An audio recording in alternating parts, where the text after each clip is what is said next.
성경의 시브리어와 헬라어 기본 단어를 중심으로 여러분과 같이 은혜를 나누고 있습니다. 신약 헬라어 단어 5624개 단어 중에서 기본 단어를 중심적으로, 그리고 구약 시브리어 8674개 중에서 기본 단어를 중심적으로 여러분과 같이 은혜를 나누고 있습니다. 3498번의 네크로스라는 단어로 여러분과 같이 은혜를 나누도록 하겠습니다. 네크로스 그러면 죽었다, 지금 보시는 것처럼 시체의 개념이 있어서 우리가 시체, 죽은 자, 죽었다 이런 의미의 내용으로 바로 받아들입니다. 근데 이 죽은 자가 성경에서 무엇을 의미하고 있는가? 인생을 살다가 죽었다 이런 개념으로 보시면 성경은 절대 죽은 자에 대해서 의미를 찾아낼 수가 없습니다. 네크로스가 쓰여져 있는 구절을 다니면 이 죽은 자의 의미가 성경적인 의미로 나올 수 있다는 거죠. 기본적으로 네크로스에 대해서 보고 있지만 다른 단어로 사망 이런 또 의미로 기록되어져 있고, 죽은 것을 우리는 영면했다, 잠들었다 이렇게 얘기를 하고 있죠.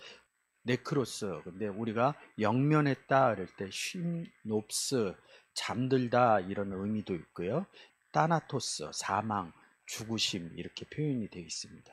뭐 드네스코라는 단어도 있고요. 그리고 우리가 많이 아는 아포 드네스코, 죽어 있다, 뭐로 죽어 있는가. 그래서 성경의 죽음의 의미를 말씀드리고 있습니다. 이 네크로스라는 단어는 죽었다 그랬는데 에베소서 2장 1절을 보시면 됩니다. 에베소서 2장 1절, 너희는 허물과 죄로 죽었던 너희를 살리셨다 이럽니다.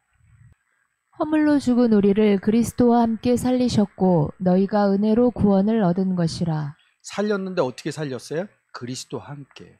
살린 게 뭐예요? 지금 뒤에 너희가 은혜로 구원을 얻은 것이다. 구원 얻은 거죠. 그래서 우리가 예수 그리스도를 영접했을 때 구원 이렇게 얘기합니다. 요한복음 또 3장 16절에서는 세상을 이처럼 사랑하사 그 아들의 영을 믿는 자는, 그를 믿는 자는, 독생자를 우리에게 주셨죠. 그래서 그를 믿는 자는 이렇게 얘기합니다. 그것이 구원의 의미예요. 근데 에베소서 2장 1절에서는 예수 그리스도를 영접하기 전에, 독생자를 주기 전에 너희는 허물과 죄로 죽었다 그럴 때 네크로스 이렇게 씁니다. 이 네크로스의 단어는 우리가 영안실에서 생물학적인 죽음을 얘기를 하는 것이 아니라 구원 얻지 못한 상태, 예수 그리스도를 영접하지 못한 상태를 죽었다, 구원받지 못했다 이런 의미로 쓸 때 이 네크로스라는 단어를 쓰는 겁니다. 허물과 죄로 예수 그리스도가 없을 때 죽어 있던 상태입니다. 죽었죠? 5절에서 그리스도와 함께 살렸다 이렇게 같이 보시면 됩니다.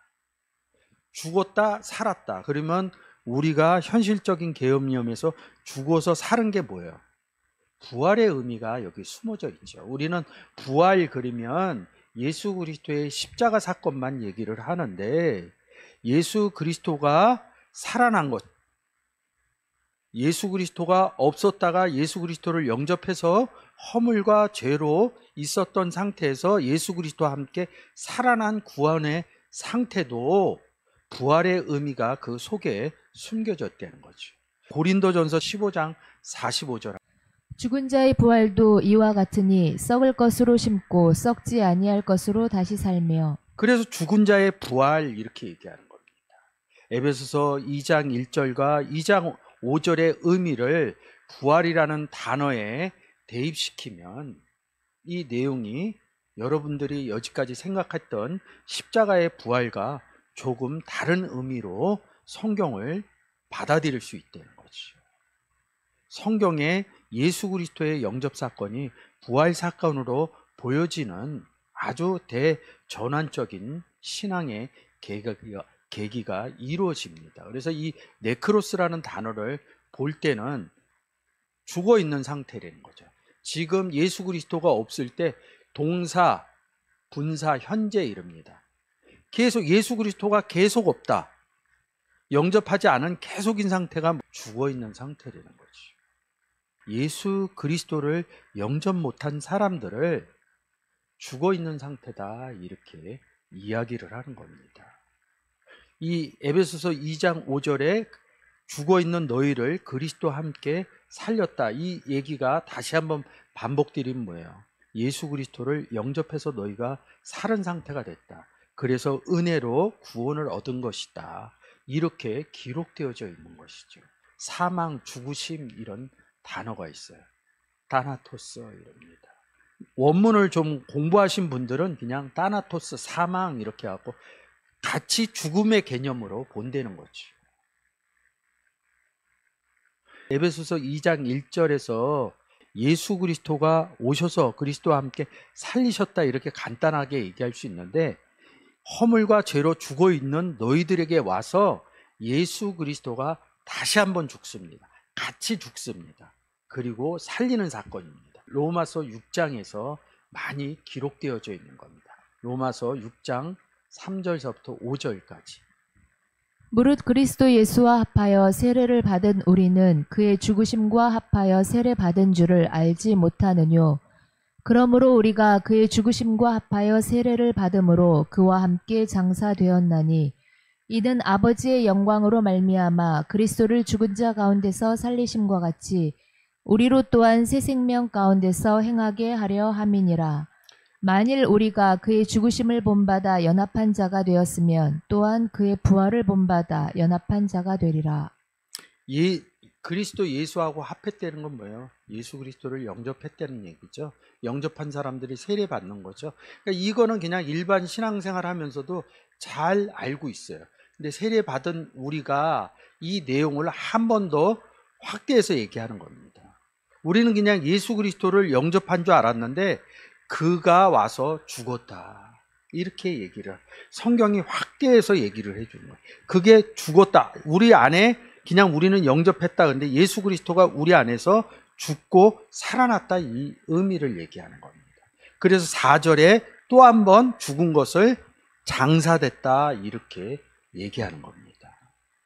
죽은 자 가운데서 네크로스 가운데서 허물과 죄로 죽어있던 너희 가운데서 살렸다. 이런 의미로 기록되어져 있는 게 타나토스라는 단어의 내용입니다.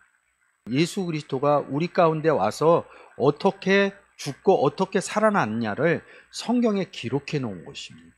이런 것들이 명확해지면 예수 그리스도가 내 안에 살아 계심을 믿게 되는 거죠. 이렇게 죽음의 의미로 성경에서 이렇게 절절하게 이런 내용을 기록한 학문은 없을 것입니다. 네크로스의 의미는 예수 그리스도가 없을 때 죽었다는 의미고요. 타나토스의 의미는 뭐냐면 예수 그리스도를 영접해서 아주 세세하게 얘기할 때 우리 가운데 와서 허물과 죄로 죽어있는 우리 가운데 와서 예수 그리스도가 와서 함께 죽고 죽음으로 끝난 게 아니에요. 살리신 가치. 예수 그리스도가 2000년 전 골고다에서 십자가 사건에서 이 타나토스의 모습을 보여준 겁니다. 근데 예수 그리스도가 죽었어요. 십자가에서. 무덤가에서 다시 살아났잖아요. 살리신 가치 이런 의미입니다. 에베소서 2장의 1절에서 그는 예수 그리스도는 허물과 죄로 죽었던 너희를 살렸다 이렇게 얘기를 합니다. 네크로스, 타나토스, 아포드네스코라는 단어입니다. 죽었다 이럽니다. 근데 이 단어를 또 로마서 6장에서 많이 쓰고 있어요. 로마서 6장 2절서부터 10절까지 쭉 한번 읽어주십시오. 그럴 수 없느니라. 죄에 대하여 죽은 우리가 어찌 그 가운데 더 살리요. 이는 죽은 자가 죄에서 벗어나 의롭다 하심을 얻었음이니라. 만일 우리가 그리스도와 함께 죽었으면 또한 그와 함께 살 줄을 믿노니 이는 그리스도께서 죽은 자 가운데서 사셨음에 다시 죽지 아니하시고 사망이 다시 그를 주장하지 못할 줄을 알미로라. 그의 죽으심은 죄에 대하여 단번에 죽으심이요 그의 살으심은 하나님께 대하여 살으심이니. 이 아포드네스코라는 단어는 어떤 단어하고 대칭적으로 같이 쓰냐면 이 죄라는 단어, 하마르티아죠. 이 단어, 하마르티아라는 단어의 뜻은 그리스도의 지체가 아니다. 죄에 대해서 우리가 죽었다는 겁니다.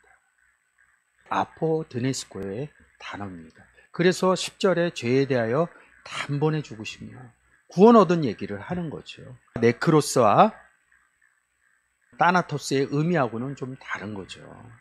네크로스, 따나토스, 아포드네스코 이 단어의 의미는 조금씩 다릅니다. 아포드네스코는 죄에 대해서 죽었다. 이 의미를 문장상에서 보셔야겠죠. 계시록 14장 13절 한번. 또 내가 들으니 하늘에서 음성이 나서 가로되 기록하라 지금 이후로 주 안에서 죽는 자들은 복이 있도다 하시매 성령이 가라사대 그러하다 저희 수고를 그치고 쉬리니 이는 저희의 행한 일이 따름이라 하시더라. 죽어있다 이 죽는 이 단어가 아포드네스코입니다. 주 안에서 죽은 자들 어떤 죄? 죄에 대해서 죽은 자들. 그럼 뭐에 대해서 살고 있어요? 허물과 죄로 죽었던 너희를 살렸다는 거죠. 허물과 죄로 죽어있는 상태가 어때요? 예수 그리스도를 영접하지 못한 죄인의 상태고 살린 상태가 예수 그리스도 안에 들어간 의인의 상태라는 거죠.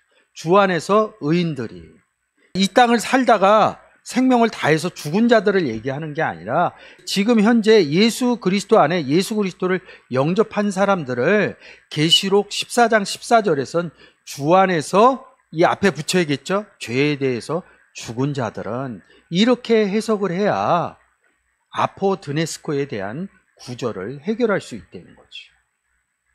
이 아포드네스코는 뭐예요? 우리의 상태, 살은 상태인데 어떻게 살은 상태예요? 죄에 대해서 죽은 상태가 살아있는 상태다. 예수 그리스도에 대해서 네크로스의 상태는 어떤 상태예요? 의에 대해서 아포드네스코였다. 의에 대해서 죽었다. 네크로스의 상태가 될 수 있겠죠. 계시록 20장 5절입니다. 그 나머지 죽은 자들은 그 천년이 차기까지 살지 못하더라. 이는 첫째 부활이라. 성경에는 둘째 부활 안 써 있습니다. 그냥 첫째 할 때 그냥 끝납니다. 숫자적으로 할 때는 그냥 끝난다고요. 그러면 나머지 죽은 자들 이럽니다. 네크로스의 의미가 중요 구절이 뭐예요? 허물과 죄로 죽어있는 상태. 예수 그리스도를 영접하지 못한 상태가 죽은 상태다. 살지 않으면 부활이 안 오는 겁니다. 죽은 자들은 천년왕국, 전천년설, 후천년설 얘기합니다. 천년설 얘기합니다. 신학적으로 저는 천년설이 맞다고 생각합니다. 이 천년이란 단어가 예수 그리스도를 의미하고 있어요. 천년 안에서 살지 못하더라. 그렇기 때문에 죽은 자들이래요. 구원받지 못한 자들을 얘기하는 것이죠. 마태복음 8장 22절입니다. 예수께서 가라사대 죽은 자들로 저희 죽은 자를 장사하게 하고 너는 나를 쫓으라. 마태복음 8장에서 예수 그리스도를 따르던 자들이 부친을 장사하겠다 이릅니다. 제자가 있어요. 근데 아버지가 돌아가셨대요. 그럼 가서 장사 치러야죠. 네크로스, 따나토스, 아포드네스코 성경은 생물학적인 죽음의 내용을 써놓은 게 없다 이렇게 말씀드렸잖아요. 그럼 부친이 죽어있는 상태가 어떤 상태냐고요? 구원 얻지 못한 상태로 끌고 가야 됩니다. 예수 그리스도를 이 따랐던 제자들의 그 전에 아버지들이 있어요. 그래서 예수 그리스도가 이럽니다. 너희 아비는 마귀니라 이럽니다. 네크로스 기준으로 보면 그 아비는 네크로스인 상태죠. 죽은 자들은 죽은 자들로 장사하게 하라. 구원 얻지 못한 사람들끼리 납둬라 이런 뜻입니다. 네가 거기를 떠나왔다고 해서 다시 돌아가지 마라 이런 뜻으로 얘기하는 겁니다. 이런 제자들이 나중에 이런 것을 다 깨달아요. 죽은 자의 부친을 찾아다니는 것이 아니라 오직 복음을 위해서 다니게 됩니다. 예수 그리스도를 영접하지 못한 상태를 성경에서는 죽어있다 네크로스란 단어를 씁니다.